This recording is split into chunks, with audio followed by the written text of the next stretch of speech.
Les nouvelles locomotives CC 6500 et CC 21000, mises en service par la SNCF en 1969, sont les plus puissantes construites à ce jour en traction électrique. Cette puissance est délivrée par deux moteurs TTB 665 de 4000 chevaux, construits à Tarbes, dans une usine de la société Alstom.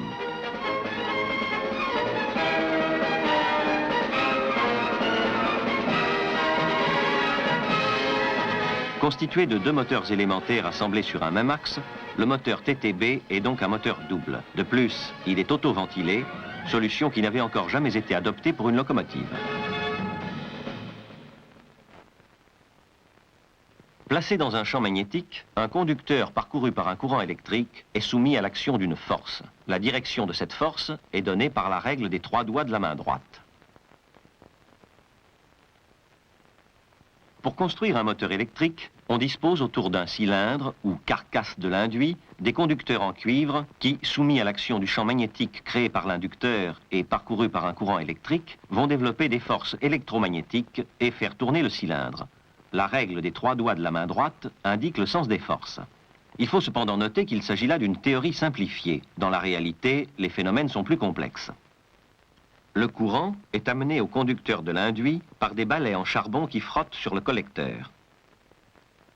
Pour bobiner l'induit, on part d'une lame par le sommet d'une encoche en conducteur d'aller. À un pas plus loin, on revient à la lame suivante en conducteur de retour. On repart de cette lame vers l'encoche suivante, et ainsi de suite. Finalement, on revient à la de départ. Sur les moteurs de traction actuels, de grande puissance, donc de grand diamètre, l'arbre d'induit se compose de trois parties.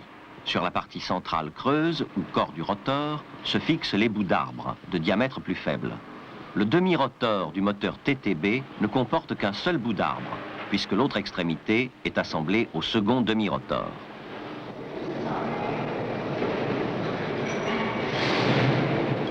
La carcasse de l'induit est constituée par un empilage de tôles. Le trou central est destiné au passage de l'axe. Il faut 522 tôles identiques pour constituer le circuit magnétique de l'induit.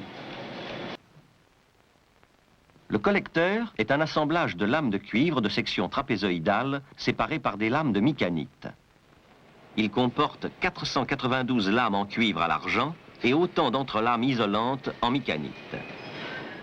Elles sont placées alternativement sur un plateau rainuré.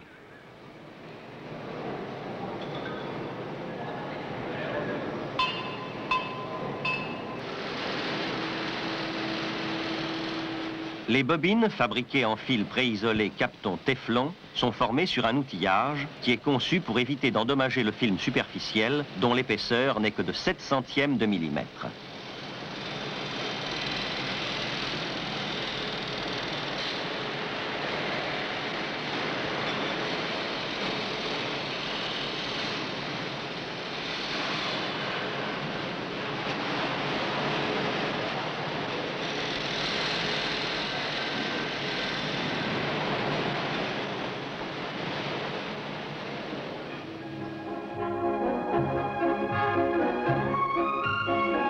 Les bobines passent ensuite à l'atelier d'isolation où la précision et la minutie féminine sont mises à contribution.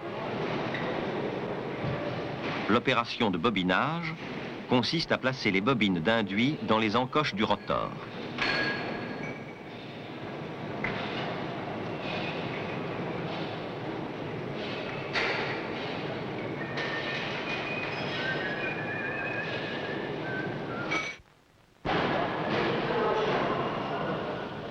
C'est une opération très importante. De la qualité des soudures dépend pour une très large part la bonne tenue du moteur en service. L'induit, préalablement chauffé en étuve à 150 degrés, est placé sur un bain d'étain porté à la température de 400 degrés environ. Un système de plongeur amène l'étain en fusion au contact de la zone à souder. On utilise comme décapant la résine de pin. L'opération de soudage dure 3 à 4 minutes. L'inducteur est constitué d'une carcasse dans laquelle sont montées les masses polaires. Elles portent les bobines inductrices. Le courant qui circule dans les bobines produit le champ magnétique. Le moteur TTB est un moteur 6 pôles, comme la plupart des moteurs 1500 volts de la SNCF. L'inducteur du moteur TTB est feuilleté, c'est-à-dire qu'il est constitué par un empilage de segments de tôle magnétique, un peu comme l'induit.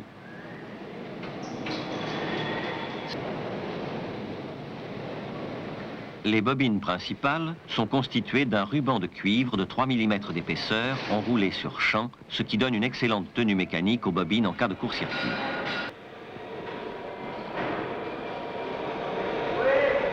Au chantier de montage, la bobine, collée sur un pôle principal, est fixée dans la carcasse.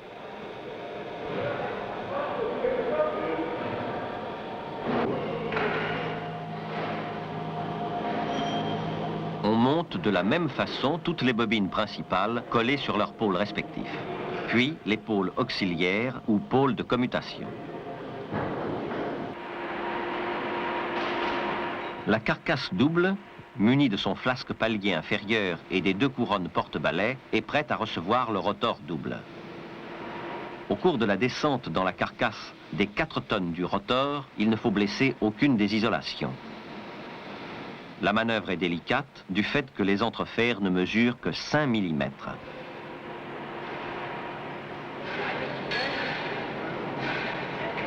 Toutes les caractéristiques de fonctionnement, d'échauffement, de commutation du moteur terminé sont vérifiées à la plateforme d'essai.